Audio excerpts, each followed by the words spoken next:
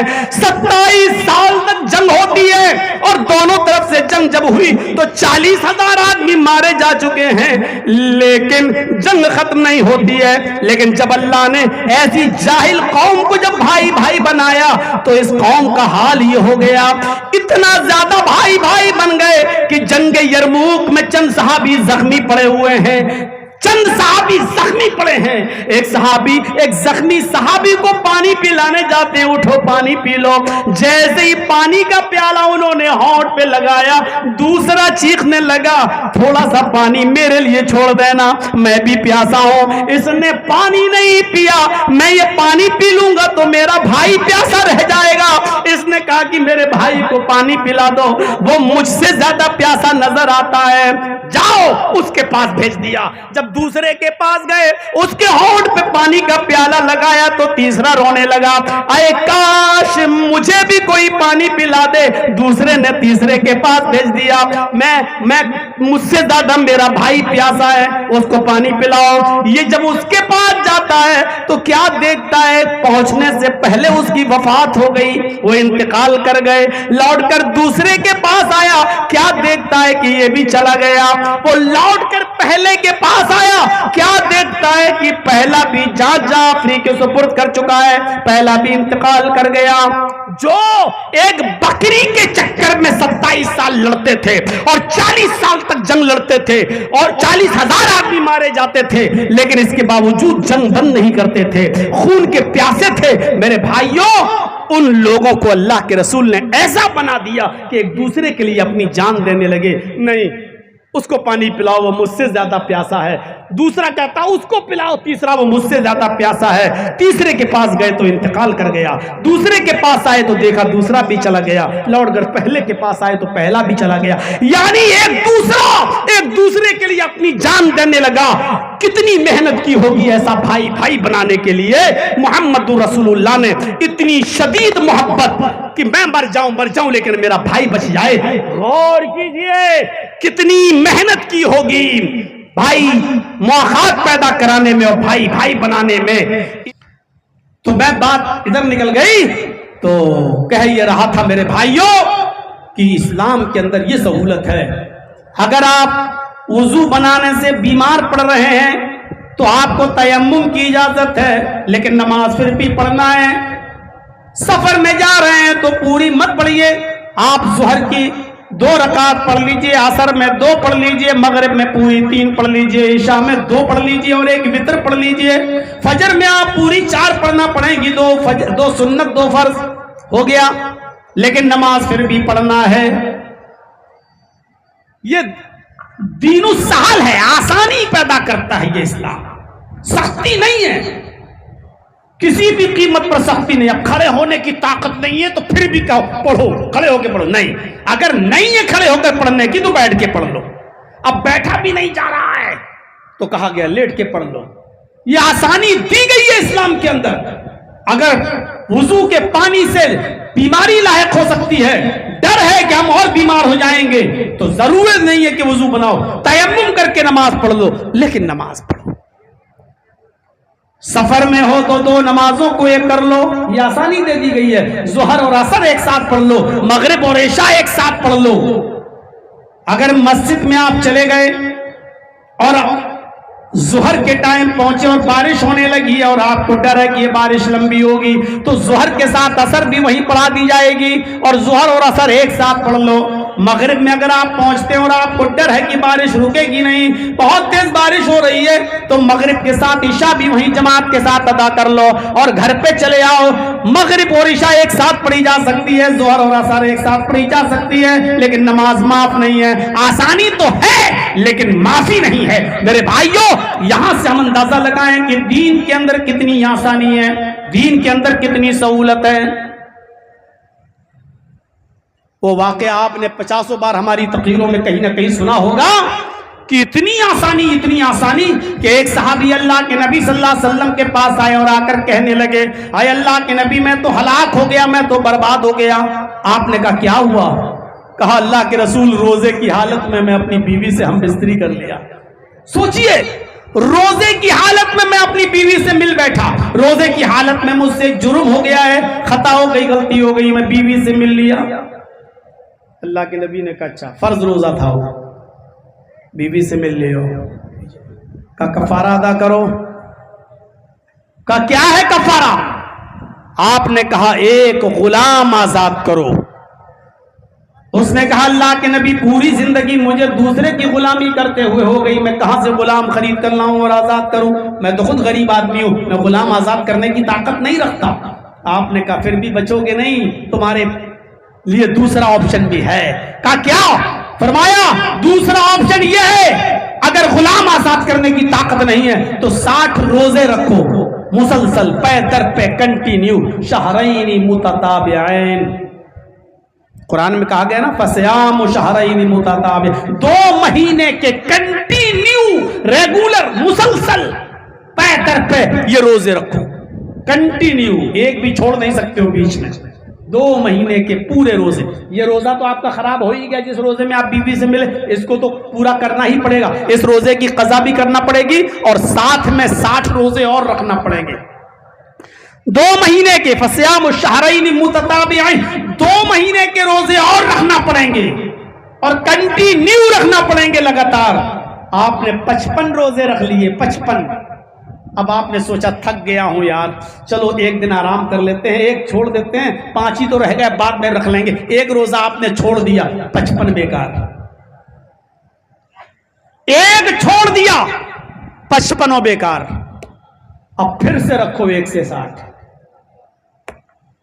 ہاں بلا عذر چھوڑا تو، اگر کوئی بیماری ہو گئی، عذر، بخار آ گیا، ڈاکٹر نے منع کر دیا کہ نہیں اب تم روزہ نہیں رکھ سکتے ہو، اگر کسی عذر کی وجہ سے روزہ چھوڑ رہے ہو تو چھوڑ سکتے ہو، جتنے ہو گئے اس کو مان لیا جائے گا اور اس کے بعد جب تم صحیح ہو جاؤ تو جو باقی بچے وہ بعد میں پورا کر لو، اگر عذر کی بنیاد پر چھوڑ رہے ہو تو۔ لیکن اگر ایسے ہی چھوڑ دیا، نہیں یار ایک دن سستا لیتے ہیں، 5 ہی تو رہ گئے، ایک روزہ چھوڑ دیتے بعد میں رکھ لیں گے، 5 ہی تو رہ گئے، جہاں ایک چھوڑا بلا عذر شرعی وہ جتنے رکھے سب بیکار۔ اب پھر سے رکھو 1 سے 60۔ سوچ لیا کتنی بڑی سزا ہے روزے کی حالت میں بیوی سے ملنے کی؟ اور نوجوانوں میری بات کو سمجھنا، بیوی سے ملنے کی یہ سزا ہے، اور بیوی کے علاوہ اگر روزے کی حالت میں کسی اور سے ملے تو کیا ہوگا؟ یہ تو اس کے ساتھ سزا ہے جس کے ساتھ تمہارا رشتہ ہے، جو تمہارے نکاح میں ہے، جو تمہارے لیے حلال ہے، یہ سزا اس کے ساتھ ہے۔ 60 روزے رکھو گے تم مسلسل پے در پہ، اور جس کے تعلق دوسری لڑکیوں کے ساتھ ہے اور اس نے روزے کی حالت میں اگر کسی دوسری لڑکی کے ساتھ غلط کام کیا ہے تو اس کی سزا کیا ہوگی؟ سوچئے گا ذرا، چونکہ ہمیں نہیں معلوم شریعت نے کیا متعین کیا ہے، لیکن سوچئے گا کہ بیوی کے ساتھ اگر ہم بستری کر لو تو یہ سزا، تو اگر روزے کی حالت میں زنا کر لو تو کیا سزا؟ میرے بھائیوں، اور صحابی نے کہا اللہ کے نبی کتنے روزے رکھوں؟ آپ نے کہا 60۔ کہا یہ بھی طاقت نہیں ہے میرے اندر، میں کمزور آدمی ہوں، 60 روزے کہاں سے رکھ سکتا ہوں؟ اللہ کے رسول ایک روزے پر تو صبر نہیں ہوا، بیوی سے مل بیٹھا، آپ کہہ رہے ہیں 60 روزے رکھو، میں کہاں سے رکھوں گا، نہیں رکھ پاؤں گا 60 روزے۔ آپ نے کہا تو پھر ایک اور آپشن ہے، وہ آپشن یہ ہے کہ تو 60 مسکینوں کو، فقیروں کو، محتاجوں کو کھانا کھلاؤ، 60 مسکینوں کو۔ یہ تو آپ کے اوپر ڈیپینڈ کرتا ہے، 60 کو ایک ساتھ بلا کر کھلا دو، کھلا دیا، جاؤ اپنی بیوی کے پاس، بیوی حلال۔ نہیں 60 کو کھلانے کی طاقت نہیں ہے، ایک ایک کر کے کھلا سکتے ہو تو ایک ایک کر کے کھلاؤ، 60 دن کھلانا پڑیں گے، لیکن جب تک 60 مسکین پورے ہو نہیں جائیں گے تب تک آپ بیوی سے مل نہیں سکتے۔ 10 کر کے 6 دن کھلا دو، 6 کر کے 10 دن کھلا دو، 60 کو ایک ساتھ کھلا دو، یا ایک ایک کر کے 60 دن میں 60 کو کھلا دو، لیکن جب تک 60 مسکین پورے ہو نہیں جائیں گے بیوی آپ کے اوپر حلال ہوگی نہیں۔ سر پکڑ لیا، 60 مسکین کہاں؟ کہ اللہ کے رسول آپ کو پتہ نہیں ہے میری حالت، میرا حال یہ ہے کہ صبح کھا لوں تو شام کو بھوکا سوتا ہوں، اور شام کو کھا لوں تو صبح بھوکا اٹھتا ہوں۔ ہمارے اور ہمارے بچوں کے پاس خود ایک ٹائم کا کھانا ملتا ہے، ایک ٹائم بھوکے سوتے ہیں، ہم 60 مسکینوں کو کھانا کہاں سے کھلائیں گے؟ یہ تیسرا آپشن بھی ہم نہیں کر پائیں گے۔ آپ نے کہا اچھا، غلام بھی آزاد نہیں کر سکتا، 60 روزے بھی نہیں رکھ سکتا، مسکینوں کو کھانا بھی نہیں کھلا سکتا 60؟ کہا نہیں۔ آپ نے کہا تب رکو، تب تمہارے لیے کچھ انتظام کرتے ہیں۔ نماز کا وقت ہوتا ہے، صحابہ مسجد میں آئے، اللہ کے نبی نے چندے کا اعلان کر دیا، اپنے بھائی کی مدد کرو، اس سے ایک خطا ہو گئی ہے، یہ بیچارہ کفارہ ادا کرنا چاہتا ہے، غریبوں میں کچھ بانٹے گا، اس کے لیے کچھ تعاون کرو۔ کوئی 2 کھجور لایا، کوئی 4 کھجور لایا، کوئی 5 کھجور لایا اپنے گھر سے۔ دوسری نماز کا وقت آنے سے پہلے کھجور کا ایک ٹوکرا بھر گیا، 10 کلو 15 کلو کھجور کا ایک ٹوکرا بھر گیا۔ اللہ کے نبی نے اس کو بلائے، ادھر آؤ، کہا یہ لو، تمہارے بھائیوں نے چندہ کر کے تمہاری مدد کی ہے، لو چلو یہ اپنے گاؤں میں جاؤ، اپنے قبیلے میں جاؤ، اور وہاں جا کر اپنے قبیلے کے غریبوں کو کھلا دو، جتنے بھی غریب ہوں ان میں یہ کھجور بانٹ دو، تمہارا کفارہ ادا ہو جائے گا۔ ہنستے ہوئے کہنے لگا اللہ کے نبی کس کو بانٹ دوں؟ آپ نے کہا اپنے قبیلے کے غریبوں میں بانٹ دو۔ کہنے لگا اللہ کی قسم پورے گاؤں میں، میرے پورے قبیلے میں مجھ سے زیادہ غریب کوئی ہے ہی نہیں، مجھ سے زیادہ کوئی غریب نہیں ہے۔ اب اللہ کے نبی ہنس پڑے کہ تجھ سے زیادہ کوئی غریب نہیں ہے؟ کہا نہیں۔ تو آپ نے کہا پھر تو لے جا، تو ہی کھا لے اور اپنے بچوں کو کھلا دے، اپنی بیوی کو کھلا دے، یا تیرا گناہ بھی، تیرا کفارہ بھی ادا ہو جائے گا۔ یہ ہے آسانی اسلام کے اندر، یہ ہے سہولت اسلام کے اندر، یہ دین السہل ہے، یہ دین السہل ہے، یہ دین اعتدال ہے، دین معتدل۔ ایسا اعتدال ہے اس کے اندر، نہ بہت زیادہ سختی ہے نہ بہت زیادہ نرمی۔ وضو کے لیے پانی شرط ہے، وضو بناؤ، لیکن اتنی سختی نہیں ہے کہ پانی پورے علاقے میں نہیں مل رہا ہے تو 20 روپے کی پانی کی بوتل خریدو بسلری کی اور اس سے وضو بناؤ، اتنی سختی نہیں ہے۔ پانی نہیں مل رہا ہے تو تیمم کر لو۔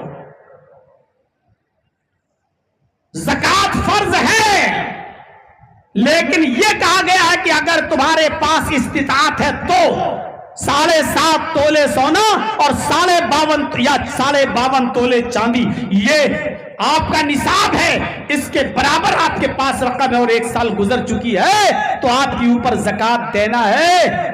زکوٰۃ یہ اسلام کے ارکان میں ایک بہترین رکن ہے، زکوٰۃ مسلمان پر فرض ہے، لیکن یہ نہیں کہا گیا کہ تیرے پاس جب استطاعت ہی نہیں ہے تو اپنا گھر مکان بیچ کر زکوٰۃ دے، یہ نہیں کہا گیا کہ کسی کے گھر میں چوری کر کے لا لیکن زکوٰۃ دے۔ اگر تیری استطاعت نہیں ہے تو تیرے اوپر زکوٰۃ فرض بھی نہیں ہے۔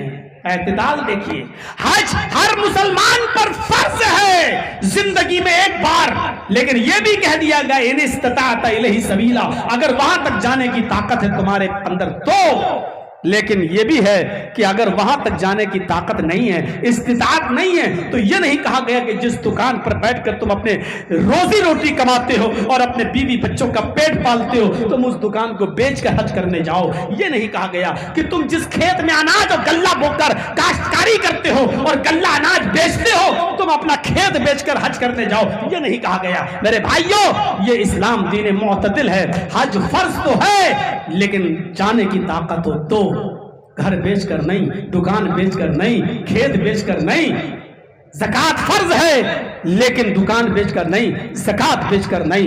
میرے بھائیوں، اسلام دین معتدل ہے، اسلام کے اندر ایک اعتدال پایا جاتا ہے، تو یہ اسلام کے اندر یہ خوبیاں ہیں، اور بھی بہت سی خوبیاں۔ اسلام دین رحمت ہے، اسلام دین التقویٰ ہے، اسلام دین روحانیت ہے، اسلام کو اللہ نے بے شمار خوبیوں سے نوازا ہے۔